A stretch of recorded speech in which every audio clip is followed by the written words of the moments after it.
keep it short so that we don't run out of time.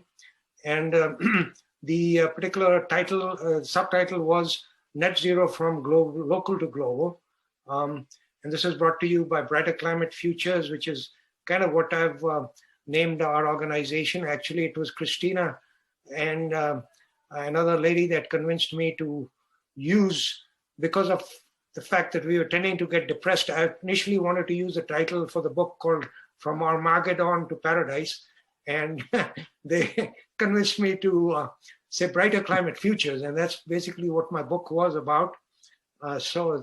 Anyway, Christina is with the authors large and small, and she helps new authors. So this is brought to you by the two of us. The San Francisco Climate Week gives you a summary. On Monday, which is today, we have the global plan by myself, animal agriculture by Dr. Rao, and solar PV from Dave Rosenfeld, possibly a climate stick video. On Tuesday, we have Marine Clean Energy located in San Francisco talk about their community choice aggregation of how they supply renewable energy to the local utility. I'll be talking about a proposed plan for California that I have in my book. Bay Area activism from 350 Bay Area person, and climate and emergency mobilization. I'm also partly active in the Sierra Club, and so the Sierra Club person will talk about their climate emergency mobilization. They've been trying to get cities to declare climate emergencies. Once you declare climate emergencies, that's great, but then what do you do with it? You know, you're supposed to do something. Anyways, so he'll talk about that. Wednesday, we'll have Paul Fenn talk about next generation community choice aggregation. I'll talk about transitioning the US to net zero. And then there's Jessica Tower talk about clean energy in the San Francisco Bay. Friday, we'll skip Thursday. And then we have Friday, clean and just transportation, a person from 350 Bay Area, transition to zero in transportation. I'll be talking about my ideas on how we can replace 110,000 gas stations with 110,000 electric plus hydrogen service stations. And then we have another gentleman talk about the real value of solar. He's a grad student at Michigan Tech University. And then Saturday, Christina had this idea, and so we combined climate change with writers reciting eco-poetry. I got my dance teacher to record a dance video. We have art also. And then we'll also have the effect of fossil fuel on health. Dr. Jan Kirsch, who is there, will give us a talk, who's with the 350 Bay Area, will give us a talk on that. And then the climate stick video will be shown. And then I'll conclude with the fact that the world needs to start reducing emissions. These are the objectives, basically to highlight the need for global action, to encourage activists and green champions to educate the public, strengthen the links between the global and the local, and celebrate, the courageous actions of, and that's what the celebration is about. We celebrate what the courageous folks are trying to do in fighting for climate change solutions. I'm calling this the dawn of the solar hydrogen age, post-fossil fuels. This is so that we can have brighter climate futures. This is the book that I've written, which I've tried to, it's got 13 chapters in it. I packed all the knowledge that I knew into it as of September of 2020. It is week on animal agriculture. So I've been learning about animal agriculture, and I look forward to Dr. Rao's talk. And also, it's week on carbon capture and storage. I'm convinced that CCS is not a good solution. You know, why take a carbon, capture carbon and store it when you shouldn't be emitting it in the first place? But anyways, it's weak on that. And I don't have a great deal of detail on batteries, although I do offer them as a significant solution.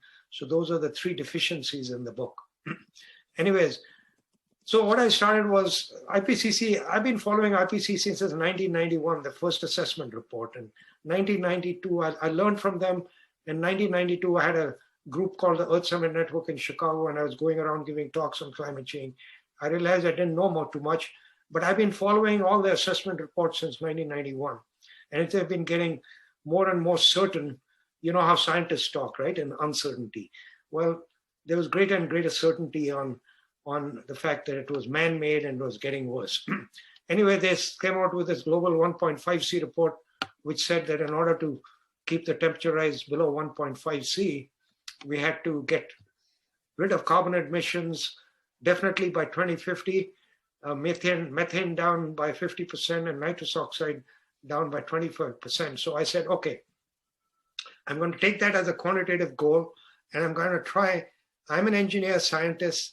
I have a lot of knowledge of renewable energy and climate change. Let me see if I can put something, a transformation plan for the world together. And so that's basically what my book has tried to do. How can things be 10 times better than they are now? And believe me, things can be 10 times better than they are now.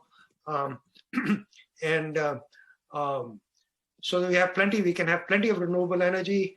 Only 1% of the world's land area is enough worth of solar panels is enough to create the entire world's, not just the electrical energy, entire energy for the whole world. We can replace fossil fuels. We need to discourage animal agriculture. We need to expand ecosystems and stem extinction, and so that they can better act as carbon sinks. We need to organize disaster response, and we need to transition to a green economy, which means we need to, once people realize, the big business realizes that there's money to be made, they're going to be pouring money in, and they're going to dominate. The big guys are going to try and dominate. I've been talking to Richmond, which is a local thing, as how do we have the lower strata of society benefit from this entire process through solar energy and battery systems and electric vehicle technology and energy efficiency and green transportation and all of that. Anyways, greenhouse gases, as you know, trap heat like a greenhouse. We can always talk more about that. The greenhouse gas emissions by world as of 2017 was about 45,000 million tons of carbon dioxide equivalent. 28% was that from China. China went in the year 2000 to the year 2020 from having half of the US to double of the US, and they did it all on coal. They are 60% dependent on coal. Everything that you hear about renewable energy technologies, they've used renewable energy to provide additional energy, not to replace fossil fuel, which is the real danger we face with renewable energy. And anyway, so I took the four largest emitters: China, the US, the European Union, and India. And so I came up with detailed plans for the four. And so that I said, if these four can do it, then, and also if a developing nation like India can do it, then we have a chance. And then these nations can convince the other folks to fall in line, and then we can come up with a global plan. So here was the actual energy use, and I converted the million tons of oil equivalent to 162 petawatt hours. There are all these different energy things. The back of my book explains all these energy terms, energy units, and 162 is what we used in 2017, according to the World Energy Outlook from the International Energy Agency. 81%, as you can see, that is fossil fuels. So we are currently a fossil fuel civilization. That's what we are. We have a lot of work to do. If by 2050, even some people say 2030, but if we have to do it in an organized fashion, we have a lot of work ahead of us, really. So if they came up with their own plan, they said the expanded energy use went from 162 to 252, but they were still using 77% fossil fuels. And greenhouse gas emissions. That's with business as usual. So I said, we got to do better than that. And so I said, let's max out on wind.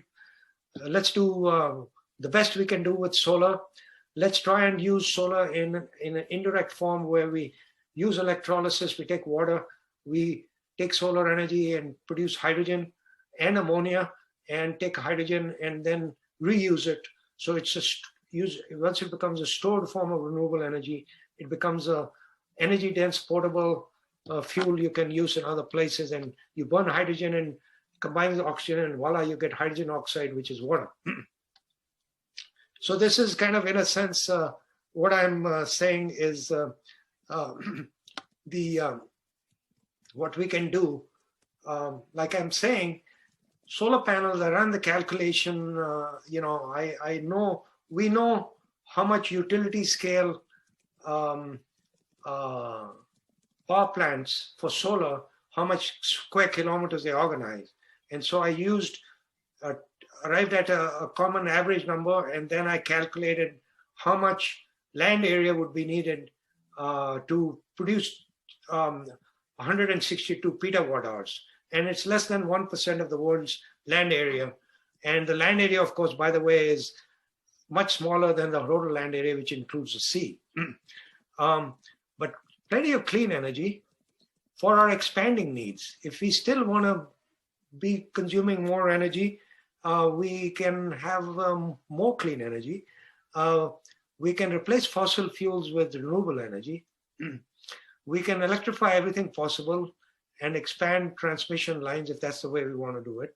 Or, as I think Dave would most probably prefer, is do it solar in a distributed form within our communities and also close to our communities. Store renewable energy in batteries, store renewable energy in hydrogen and ammonia, which are non-carbon fuels.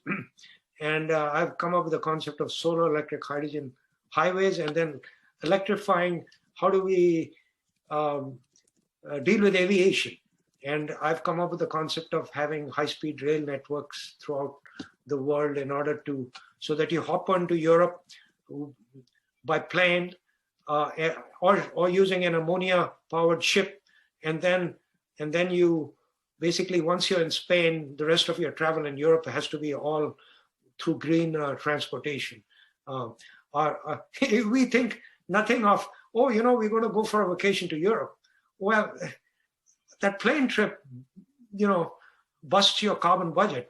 And then when you get in there, you rent a fossil fuel car and drive around and see all the beautiful places. All the beautiful places are getting destroyed by our tourism and our aviation. And so we really need to come to terms with that too. Anyway, so I have detailed plans for solar and so forth for the different countries, global, US. I included California and the European Union because from developed areas, these are the two parts of the world that have been leading in a way.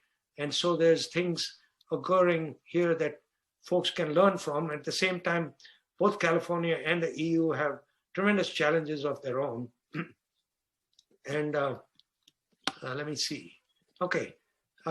So the other thing is massive expansion of carbon sinks, green carbon through afforestation, blue carbon through coastal ecosystems, and then brown carbon, which is transformed agriculture.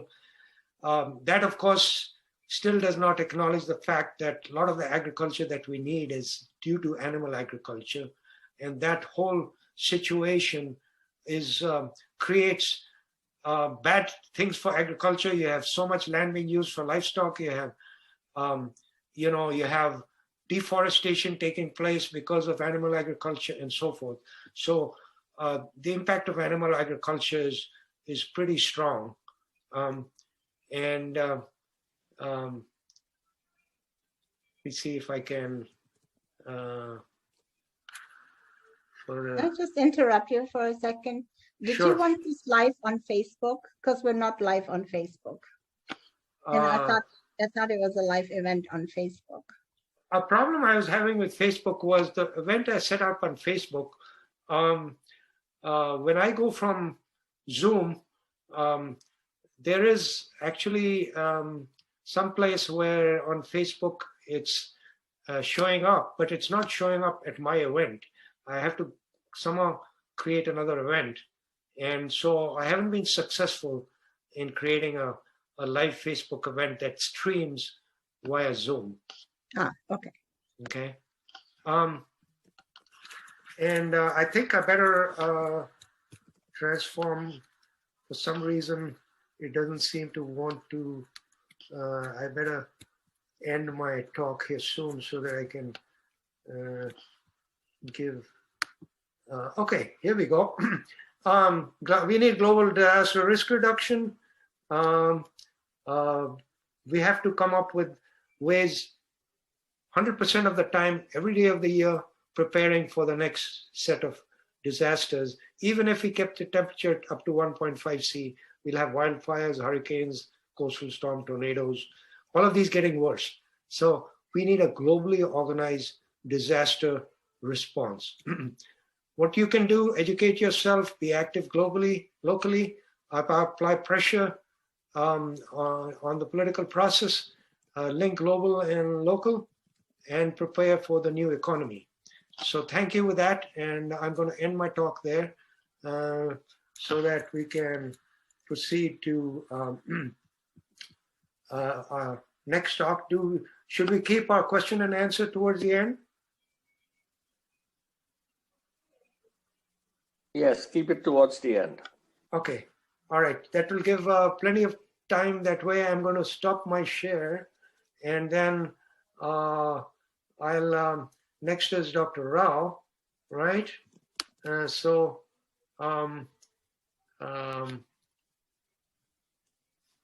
Rao, let's see, you can, Sailesh, you can share your screen. Let me start sharing and see if it works. Right, you disabled screen share. Let me see. Let's see. You can make me a co-host.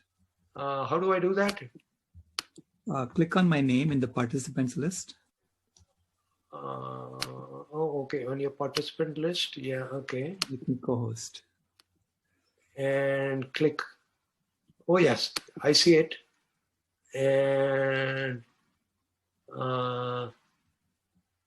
I make you the host or make you the co-host? I make you a host, right? Co-host is fine. Yeah, it just allowed. I don't see co-host. It says make you a host. Oh, I see. So okay. That's okay. I'll make you the host. I'm having to change host, and then you can always change it back to me. Okay, will do. Okay, here you go. Can you share your screen now? Yeah, I should be able to.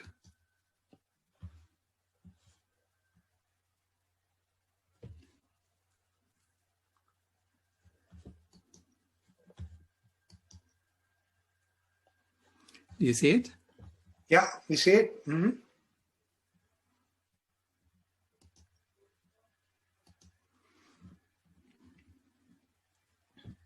Okay, so this is the title of a position paper that I wrote almost a couple of years ago, and it's going to be published later this month. So it says that animal agriculture is the leading cause of climate change. And I'm going to justify that. I'm going to show you why this is the case. But before I get there, I want to tell you that the environmental problems are actually multitudinous. It's not just climate change. We have biodiversity loss, we have ecosystems collapse and climate change. In fact, the UN has 3 conventions addressing these 3 major problems. So a few years ago, Gus Speth, who was the founder of NRDC, said, I used to think the top environmental problems were biodiversity loss, ecosystems collapse, and climate change. I thought that with 30 years of good science, we could address those problems. But I was wrong. The top environmental problems are selfishness, greed, and apathy. And to deal with those, we need a spiritual and cultural transformation. And we scientists don't know how to do that. Okay, this resonated with me when he said that. And I thought to myself, if scientists don't know how to do that, can engineers do something about this? Because as engineers, we're trained to look at problems and understand the root cause of problems. Because if we don't address the root cause of problems, engineers will never be able to build anything that works. So I tried to look into why do we have selfishness, greed, and apathy being so common in our system? And how can we turn that into selflessness and generosity and activism being common in our system? So when we analyzed that, I realized that there are a couple of fundamental axiomatic flaws in Western civilization. The first axiomatic flaw is the false axiom of consumerism, which is that the pursuit of happiness is best accomplished by stoking and satisfying a never-ending series of latent desires. This is what I call the greed is good rule. And this is the reason why the average American is being bombarded with 3,000 ads a day, because we have this consumer culture. Okay? And our system depends on this growing all the time. So that's the first false axiom. It's absolutely false. We know it's not true, yet we pretend that it's true. The second false axiom is what I call the false axiom of supremacism, which is that life is a competitive game in which those who have gained an advantage may possess, enslave, and exploit animals, nature, and the disadvantaged for their pursuit of happiness. This is what I call the might is right rule. So this is also fundamental in the civilization. It's in the ether. We are all trained to be human supremacists.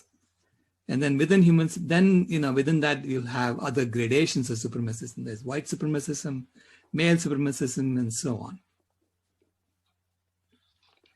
Now, these two supremacist axioms have created two machines of doom, I call it, okay? One is the burning machine, which is where the fossil fuels are being burned and where there's constantly being more and more products being produced for us to consume. So that's fossil fuels in industry, the burning machine. And that's primarily addressing the false axiom of consumerism. Okay, it's supplying that. And the second machine of doom is the killing machine, which is animal agriculture and fishing. So in animal agriculture, we kill about 80 billion animals every year. And in fishing, we kill about 1 to 3 trillion animals every year. So this killing machine is mainly associated with the false axiom of supremacism, which tells us that we can do what we want with the planet. We can kill all these animals, and that's fine, right? So now these are the two major machines that are driving the destruction of the planet. Okay? The destruction of the planet, including all of the environmental issues. If you look at the environmental issues, there are lots of them. There's biodiversity loss, which is actually, so this diagram shows you all of the problems you're facing in the environment and all of the issues that we haven't met in the social foundations for humanity. So there are lots of people who don't have enough water, who don't have enough food, who don't have enough health, right? Who have poor health. So if you look at the inner circle with all the reds, those are the shortfalls in social foundation. And if you look at the outer circle with the red and sticking out, those are the excess, that ecological ceiling that we have burst through. Climate change is just one of those. See, it's just one of those. In fact, it's not even the biggest one. The biggest one is biodiversity loss. This red is actually 100 times larger than this green circle. That's why it has this shaded area here. Nitrogen and phosphorus loading is 5 times larger. Land conversion is also much worse than it should be, right? And there are a couple of parameters like air pollution and chemical pollution, which we haven't even measured. I mean, if you give me an engineering project in which we haven't even measured a couple of things, I would say this is a total shambles. So if an engineering project, we won't allow this to happen, why are we allowing this to happen on our planet? Isn't the planet more important than an engineering project? So you ask, why is this happening? And if you look at how this is being portrayed, you will notice that the killing machine is actually the leading cause of biodiversity loss. So these are the black dots here. The black dots represent agriculture, the role of agriculture. And mainly it's the killing machine, because the killing machine is the one that drives agriculture, animal agriculture. So you can see the black dots are for most of the biodiversity loss is caused by agriculture. Most of the nitrogen pollution and phosphorus is caused by agriculture. Land conversion is caused by agriculture. You see all these black dots. The only one where you don't see the black dots is climate change. Okay, so this is why the discourse in the mainstream media is only about climate change. They don't talk about the other major problems. Why do they do that? Because we are in a civilization that does not address root causes. We only address the symptoms. Okay, so we don't address the root cause of why you have a heart disease. We want to just patch it up because we make money on patching it up. And this, we are doing the same thing to the planet. So they are framing it as, climate change is the major problem and it's not because of animal agriculture. I said, okay, is that really true?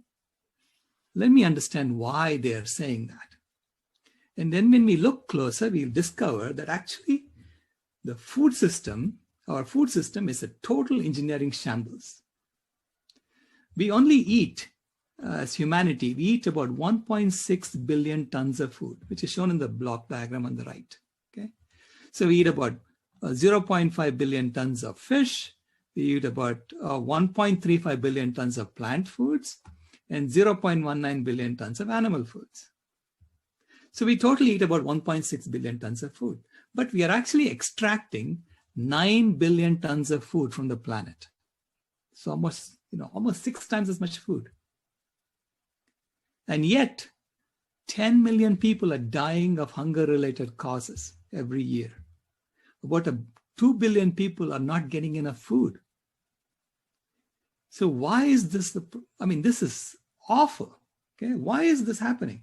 You discover because most of that food is being fed to our animals. From 9 billion tons, we take 7.27 billion tons, we feed it to the farmed animals. And they produce 0.26 billion tons of food. That goes into the industrial processing block and out comes 0.19 billion tons of food. That's really what we eat. So if you look at the food system, you discover that actually we're using a lot of the planet for our food system. So we are using, 6% of the land area of the planet is producing 85% of the food. And that's all plant foods. Okay. Then for the next 12%, which animal foods, we are using 40% of the land area of the planet. And it's mostly grazing land. So we are cutting down forests. So forests are now only 9%. We're cutting down forests and turning that into grazing land. And on grazing land, actually the carbon storage is very, very low. So 37% of the land area of the planet is grazing land, and it only contains 2% of the land carbon. On land, there is actually 3 times as much carbon as the atmosphere. So really, if you bring this 37%, the 2% of the carbon on this grazing land up to about 20%, we can literally reverse climate change. And yet it's not being talked about. Okay, then the remaining 3% of our food comes from seafood. And for that, we are destroying the entire ocean for that 3%. So you can see what a shambles. It's the earth use shambles. Okay? We are really misusing the earth. And so now you ask, what is the opportunity cost of animal foods? If we didn't eat these animal foods, those 12% actually came from plant foods also, meaning if you're in a vegan world, you can literally get that extra 12% by increasing the 6% to about 9%. Okay, give it actually 12%. Give us the whole cropland. Let's take the entire cropland and use it just for our food. Okay, then this 37% can be returned back to forests. And if we did that, we can literally reverse climate change. This is why we say animal agriculture is the leading cause of climate change. Once you take into account the opportunity cost of the land that's being used for animal agriculture, it is actually causing 87% of all the greenhouse gas emissions. 87% is coming from animal agriculture. So then you look at, okay, how would you power down these two machines? See, so far the discourse has been not about powering down the machines. It's been about trying to change the fuel for the machines. can we change the fuel from fossil fuels to renewable energy? But we still want to keep the killing machine and the burning machine going faster and faster. Okay, that's the way the discourse is being portrayed right now. So, but I'm going to look at the root cause, and the root cause is these two machines. And then I'm going to ask the question, how would we power down these machines? Because we really don't have to consume so much. Okay, we can reduce our consumption quite a bit and still live happily on planet Earth. So how would you power down the machines? Then you have to look at what is causing the radiative forcing on Earth. What is causing the heating on Earth? CO2 is causing 1.68 watts per square meter of heating. Aerosols are causing negative 1.1 watt of heating, which means they're actually cooling the Earth by 1.1 watts per square meter. Then methane and the other greenhouse gases are causing 1.7 watts per square meter of heating. So overall, we have a heating of 2.29 watts per square meter. Okay? This is straight from the UN IPCC fifth assessment report. So now, how do you power down the machines? Well, you have to do a sensitivity analysis. You shut down one machine and see what happens to the heating on the Earth. So if we shut down the killing machine or the burning machine first, the burning machine is causing 87% of the CO2 emissions. That's causing an extra 0.027 watts per square meter of heating every year. So every year we're increasing the heating by 0.027 watts per square meter from the burning machine through the CO2. Through the methane, we are increasing it by 0.022 watts per square meter. But it's also, the burning machine is causing 100% of the sulfur dioxide emissions, okay, the cooling emissions. So which is actually cooling the Earth by negative 0.95 watts per square meter. So which means if we shut down the burning machine today, you will actually heat up the Earth by an extra 0.9 watts per square meter. Okay, so if you shut down the killing machine, on the other hand, it's causing 29% of the CO2 emissions, which is 0.009 watts per square meter of heating. It's causing 37% of the methane, which is 0.035 watts per square meter of heating. And then it's also using 37% of the land. And on that land, you can start sucking down 34 gigatons of carbon dioxide every year if you bring back the original forests. Okay? This is the carbon opportunity cost of animal agriculture. And there was a paper by Searchinger in 2018 talking about this. So that will be an extra 0.06 watts per square meter of heating. So overall, if we shut down the killing machine, you'll start cooling the Earth by 0.1 watts per square meter every year. So the way we would shut down these two machines is to shut down the killing machine as quickly as possible, because there is nothing that does not improve when we stop killing. Okay, everything improves when we stop killing. And then power down the burning machine at 11% per year over the next 9 years. If you did that, then you won't heat up the Earth more than you're heating it up today during the power down process. This is the right way to do it.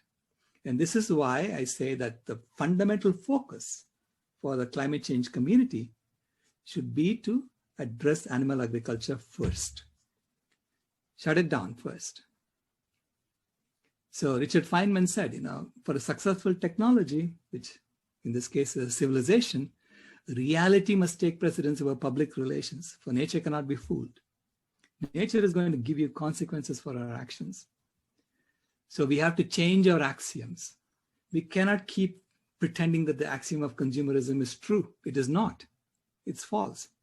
So the correct axiom is the true axiom of inner peace, which is the pursuit of happiness is best accomplished by seeking it within ourselves. This is what I call the self-mastery rule. And secondly, the true axiom of Homo Ahimsa, which is that all life is one family. Life is not a competitive game. It's one family, where we each bring our unique skills to give all we can, receive all we need, and become all we are. This is the Vitality Code rule. So we have to completely redesign our civilization around these two fundamentally true axioms, as opposed to the false axioms we have today. But that's a large job that systems engineers, everyone has to be involved in creating that new civilization. In the meantime, we each can do something. The number one thing I tell people to do is to go vegan. And that too local as possible and as organic as possible. This is local, organic, vegan eating, which is love. So help everyone activate love. That's healing.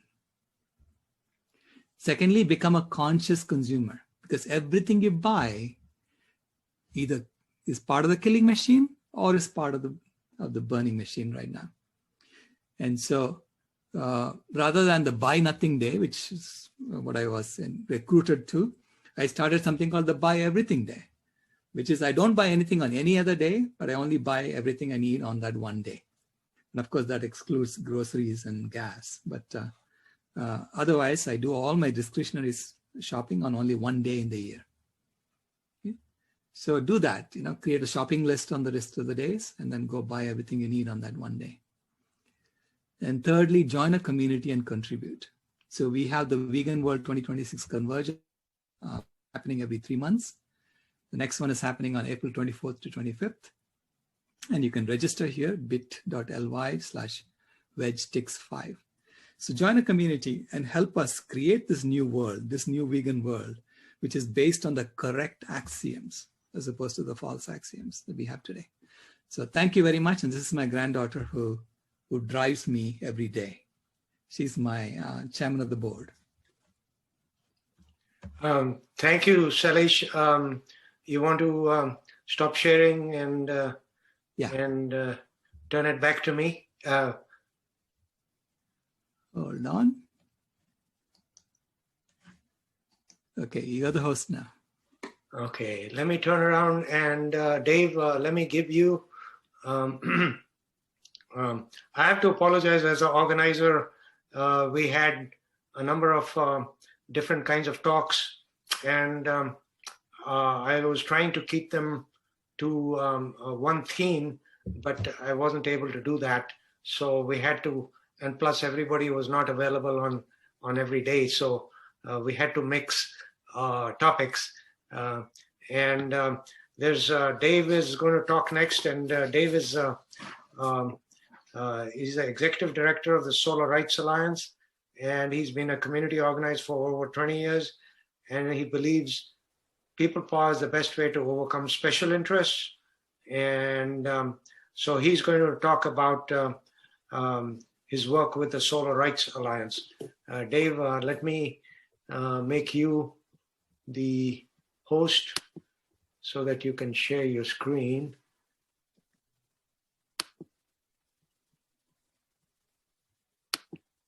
Okay. Okay. You have it, Dave. All right. Excellent. Okay. I do have a deck. I can do this in 15 minutes or less. So just by way of background, first off, thank you all for being here and for all the work that you're doing to heal Mother Earth. I'm the director of the Solar Rights Alliance. We are the Association of California Solar Users. We believe everyone has the right to make energy from the sun without unreasonable interference by the utility. We keep track of what the politicians, the regulators, and the utilities are up to, and we alert the public when there's a threat to rooftop solar or an opportunity to expand access to rooftop solar. We're pretty new. We started about 3 years ago. That kind of makes sense because 15 years ago, there wasn't any solar really in California. There was about 20,000 people that had solar, and you had to be very, very wealthy, or you had to be an off-grid, technical person to do it. Today, over 1 million people, businesses and schools have solar. And we're going to get into a little bit of solar is now here for the everyman and the everywoman. Just under half of all solar is going into working class, middle class neighborhoods in California. And a huge number of people on discounted, low income people, renters, and folks who are on discounted energy programs like CARE have solar, a lot more than you would think. About 15% of all solar installations are that. This is nowhere close to where we need to be. 1 million is a drop in the bucket, but think of how far we've gone in the last 10 years. We started the Solar Rights Alliance because the utilities, and we're going to get into this in a moment, are trying to kill rooftop solar just as it's becoming accessible to the every person. And the case that I'm going to make to you all as climate activists is that we're not going to be able to succeed in decarbonizing if the utilities get their way. And so there's a fight going on this year over the seminal policy that has allowed rooftop solar to be what it is in California. It's called net metering. It's a little wonky. Well, I'm going to make the argument that this is where we operationalize all of the aspirations we have about climate change. It's not the only thing. I think you've seen there's a lot of things we need to do. So I'm not trying to say, it's the only thing, but I'm saying this is the fight right now in front of us where the stakes are very high. And if we win, we can keep proceeding. If we lose, it's going to be a big blow to what we're trying to do. And not just in California, but everywhere, because as we know, we're on the leading edge of where the rest of the country and the rest of the world is going. And if we screw this up, then it's going to be bad. So let me share my screen. I am an optimist, by the way, which is why I love that book and the title without even reading it. And I'm going to read it now, but I wanted to scare people a little bit because not everyone is aware that this fight is happening or what the implications are. And so I just feel like I need to be really, really clear. Okay. So with that, let me do a little screen share here. And whoops. All right, could I just get a thumbs up that you can see my screen? Okay, cool. I'm going to backtrack a little bit. Okay, so this is the Save California Solar Campaign. The Solar Rights Alliance is one of the groups that has started it. Great, thank you. And so here's basically the deal. I think this fight over rooftop solar this year is a proxy fight for everything else that we're trying to accomplish with respect to switching over to 100% clean energy and decarbonizing California's economy. I want to make a few cases about why rooftop solar in particular is very important. And I want to also be clear, we need it all. Like we need all the renewables. So everything we just went through a bunch of decks that I think lay out beautifully what needs to happen. It's a tremendous challenge we have, but it also is a tremendous opportunity. There are so many modalities of clean energy and just clean everything and cleaning up everything that we need to be doing. But and I think there's probably some people on this call that would go, California's goals are not nearly ambitious enough. But be that as it may, this is the leading edge of the United States of America right now. And the folks in the government at the California Energy Commission just basically said in order for California to hit its 2045 goal of going to 100% clean, we have to basically triple virtually every modality of what they call clean. And I know you're going to quibble with some of these things like nuclear and all that stuff, but just bear with. Just the big picture is a tripling of solar and wind. And then obviously an 8-fold increase, as you can see here, in battery storage. And we have to do that between now and 2045. And that's a tripling of large scale solar and rooftop solar. We got to triple it all. And tripling rooftop solar means basically status quo. So 150,000 installations a year is what's going on. And that's what that means. So you may go, okay, great, we're on track. So now let me just keep going. So we need more rooftop solar because that's how we're going to, that's a key part of it. You get rid of that and then everything else gets harder or impossible. We need more rooftop solar also because we need obviously large scale solar and wind. But if we rely only on large scale solar and wind, the cost of electricity is going to be too much. And then there's going to be a public backlash. The reason why is because of long distance transmission lines. They're really expensive. And this is more and more is coming out that the thing that is driving electricity rates, the reason why electricity rates are so high in California and go up is transmission lines. And it's both transmission lines and the utilities' profit motive to build the biggest and most expensive transmission lines and then collect a guaranteed rate of return on top. And rooftop solar reduces wear and tear on transmission lines in the short run because you're not using them. And it reduces the need to build more transmission lines in the future. And this has been modeled out now at a national level, and it's been found that if we use all available rooftops, in addition to large scale wind and solar and whatnot, Americans could end up paying $473 billion less over the next 30 years in electricity bills.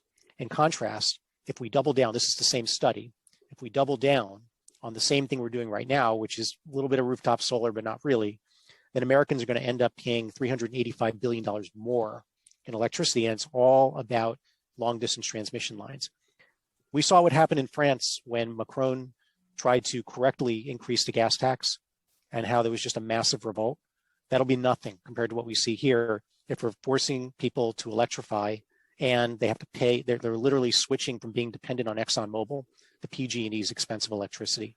So rooftop solar mitigates all of this stuff, which is why the tripling is really important. But we also need rooftop solar because people should just have more control over their energy bills. When we look at kind of like a holistic people-centered transition to clean energy, let's put people at the center. And not everyone's going to be able to get the rooftop solar, but a lot of people can.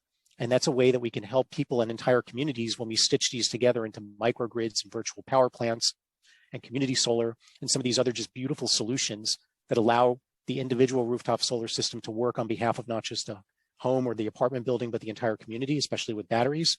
People should be able to use that technology to become wealthier, more self-sufficient, whatever, have you, and wealthy in kind of like the sustainable way that I think we've been talking about.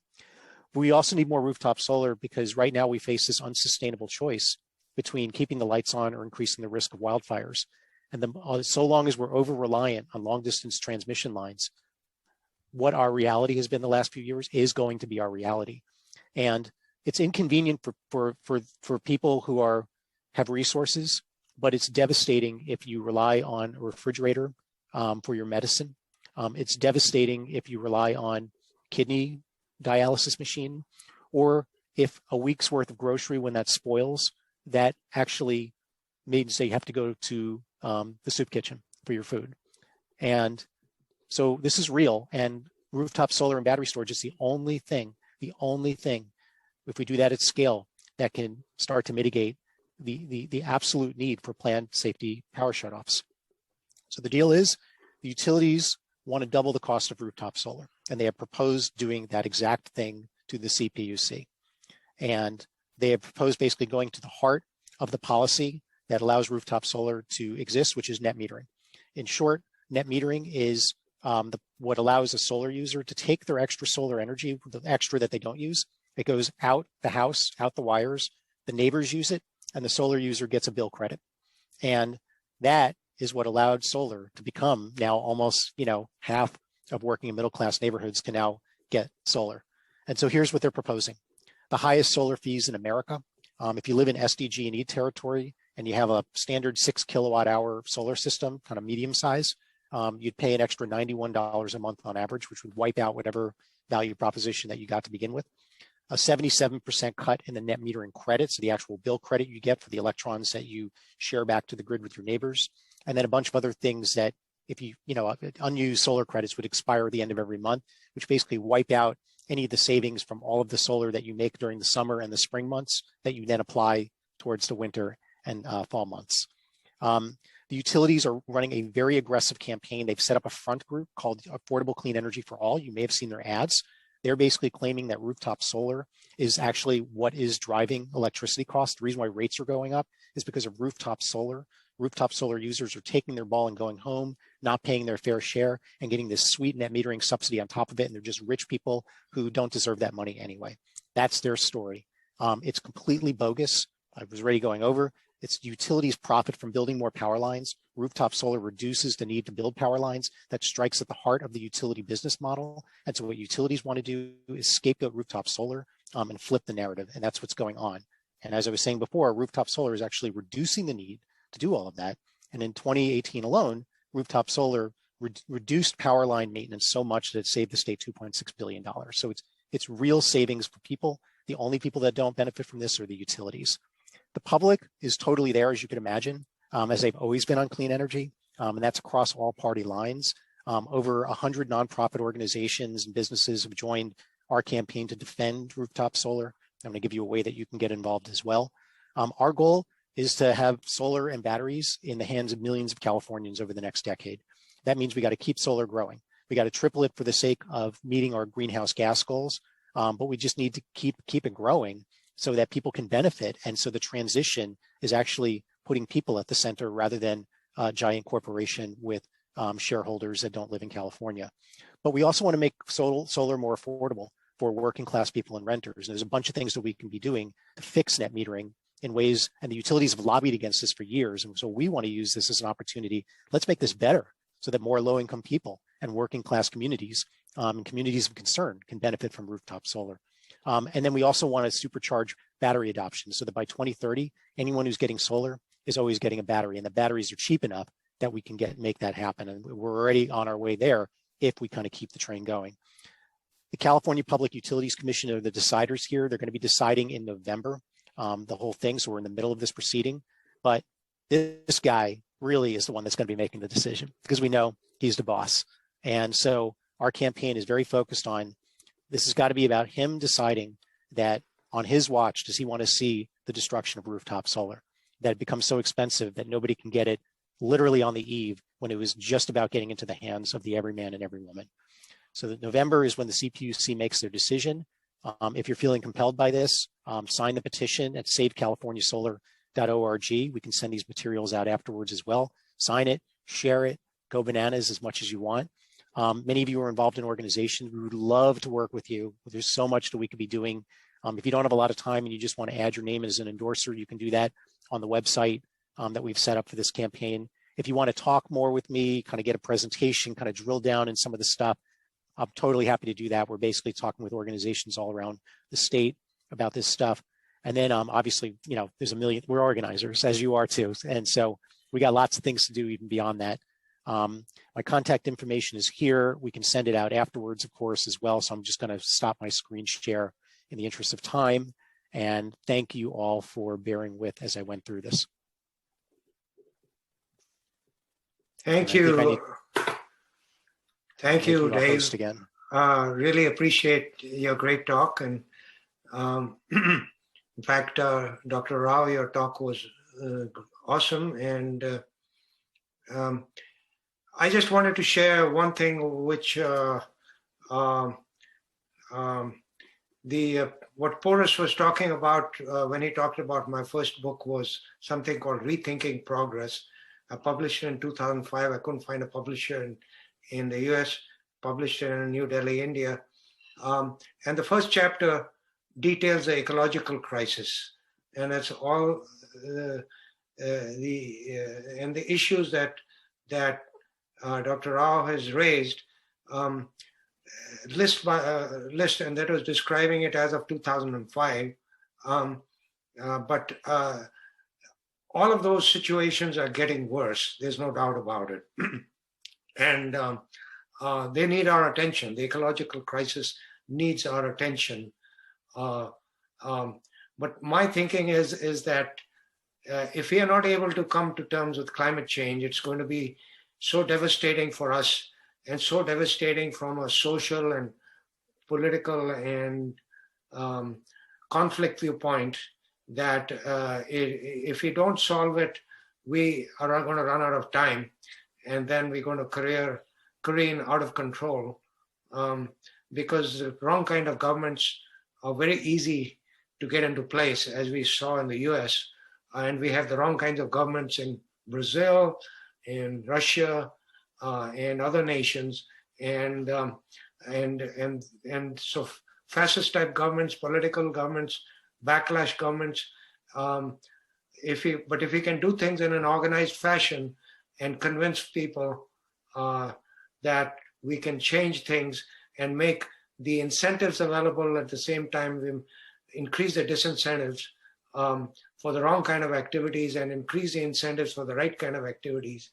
In whatever we try to do, we can make an orderly transition at the same time with democracy and with greater amounts, deeper forms of democracy, and do it in a fashion so that it is done in a more organized fashion. So we have greater energy democracy, greater ecological democracy in terms of ecology. My example that I give to people is the Chipko Andolan, the tree hugging organization in northern India, which the democratically run women's organization and the men's organizations along Gandhian participatory democracy principles actually transformed that section of the Himalayas quite well. But they had to have democratic control, local democratic control of their resources so that they could benefit from what they tend to. So anyway, there's the democracy. We need to change, as Dr. Rao has said, in our economic principles. Our economic principles are very faulty in their thing, and I raised that issue also in this book, is that we need to revise the way economics is taught and how economic growth is measured. All of those needs to be revised. Anyway, let me not hog the whole time, and let's see if we can ask questions because I have a tendency to try to dominate things, and I apologize for that. Let's go to questions and answers. We are technically up to 7:30, and so we still have about 15 minutes of Q&A. Boris, you had a question? Yeah, I have two questions. The first question is, I've read the book How to Avoid a Climate Disaster by Bill Gates, and they propose a different alternatives than what your three persons have suggested. Also, what is the return on investment on solar energy in California? In India, it's about three-year return on investment. So the return of investment based on economics is the driving force on solar energy. So could you tell me what is the return on energy in California and in other states? Is it feasible just on ROI under 3 years? Dave, you want to take that question up? I think that you'd be the expert on that. Yeah, right now for residential solar, which is just one sector, the return on investment is about 5 to 7 years, and which is pretty good, and that's actually excellent for the United States. And net metering, is the driver there. If we weren't in this net metering fight, and we were actually kind of trying to drive the ball, we would be focused on reducing some of what we call the soft costs of rooftop solar, namely that the U.S. just has and in California, a patchwork of municipal permitting and inspection processes that can be really, really bureaucratic. And so in Australia, I don't know what it is in India, the cost of residential solar is $1 a watt. And in California, it's more like $2.50 to $3 a watt. And the big difference is permitting and inspections. So it's really just literally red tape. And we have a whole program to get municipalities to adopt streamlined one-stop permitting, which we don't think necessarily that alone would get it to $1 a watt, because there's other things driving up costs in California, but that could get it down by at least $1, and even 50 cents would be massive. But the ROI 5 to 7 years we find works really, really well. And the big thing that we really need to do besides getting rid of soft costs is we got to fix some things that are right now becoming a barrier for lower income people and also renters. And if we fix that stuff, then solar could literally start growing more than 150,000 a year without really doing much to kind of make net metering more generous or add more subsidies or that kind of thing. So that's the story with that. Yeah. Thank you. I had a question for Dr. Rao. In every field that we talk about, we have problems with big companies or big commercial interests. In the case of food, it's the food industry and the pharmaceutical industry. One that wants to feed us the wrong kind of foods. Another one wants to cure our diseases once we suffer from it.